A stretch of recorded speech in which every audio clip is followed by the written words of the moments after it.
Hey Griffin, I'm going to do a quick video on how to tear down and maintain the inline regulator for your Alien Independence. I got mine off of a 2010, but maintenance is the same on all of them. Very similar to the CP style regulators, so I have heard as far as the shim stack is concerned, you've got a little ball in here that you're pushing against the O-ring to relieve pressure, yada yada. Anyways, go ahead and remove this from the gun. It just screws apart right in the middle there. So I go ahead and just pop this out. And you will have a few shims to deal with as soon as you get this open, so make sure you're keeping track of all those. Alright. Actually, let's flip this over. There we go. Alright, so proper orientation to remove this is take off this side, no shims on this little bit here. Now, when you look down into the top of the regulator, you've got this little piston and a series of shims. And what you do is just pop this out, set that aside, and you've got two more shims down into the top that are faced cupped down as so. Just pop those out, check them out, and what I like to do is just even take my finger, do a quick rub on the inside, make sure there's no dust or debris building up in there, make sure your rig's nice and clean. Sometimes I'll use a t-shirt, it's been a while.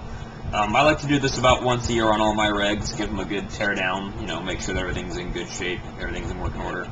Anyways, grab my Magna Lube that I got from Jack, just get a tiny little bit on my fingers and make sure that I'm cleaning off these shims really well here. Normally I would have a Q-tip for this job, but I'm out right now, I'm going to have to go buy some more. But let's just start getting this shim stacked in there.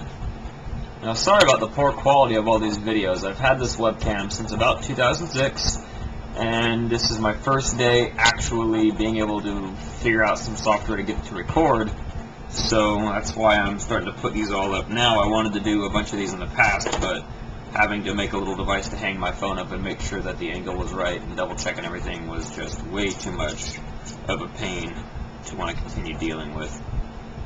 So we've got those first two done, and the two that go on top are the hardest to deal with because you can't readily drop them in the order.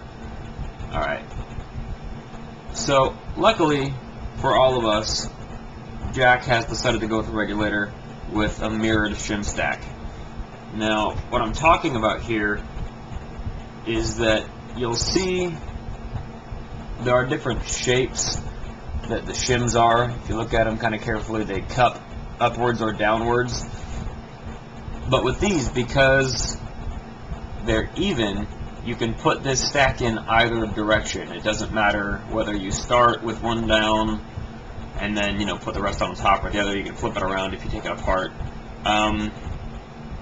But do make sure that no matter what you do, the first shim that you go in is facing cup side down again as the first two, as it goes against this piston here.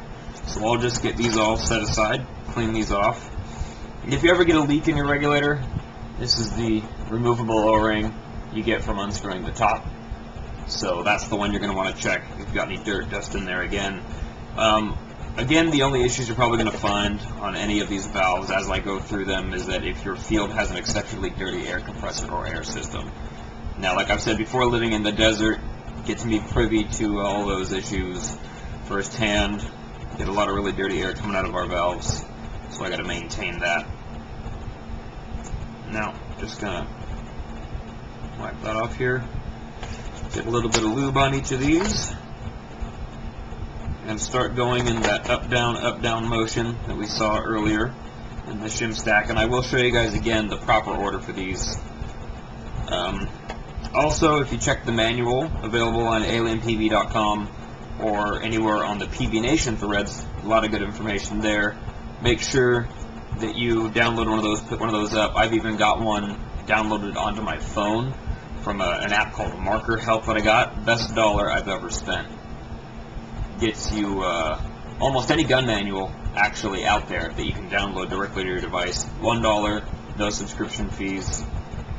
Give those guys a major shout out for making an amazing product. Waiting for the invasion, still waiting on a couple other guns that you know, I've been working on recently, but they've got all the older Intimidators, stuff like that. Alright, anyways, now that we've got our shim stack all cleaned up and put back together, that, again, is the proper order. You can see the one on the top is facing upwards as such. The one on the bottom is down. The rest of them are stacked against each other in the similar fashion. So we will just, actually, you know what? There is more to do from here. You can look down into that hole on the bottom half of the reg. You'll see a little O-ring in there. I'm just going to take my finger and make sure that is cleaned out. Look at it. If you really want to, grab some picks, like little dentist picks is what you'll use to pull these out. I haven't got any available at the moment. You're probably not going to run into an issue with that leaking at all, so I wouldn't be too concerned. But I am, because that is there, I'm going to put a little bit of lube onto this piston so it'll make a nice seal and keep that nice and lubricated as such. Here we go. You got the shim stack in and stuck together. Put those two shims on the bottom as such,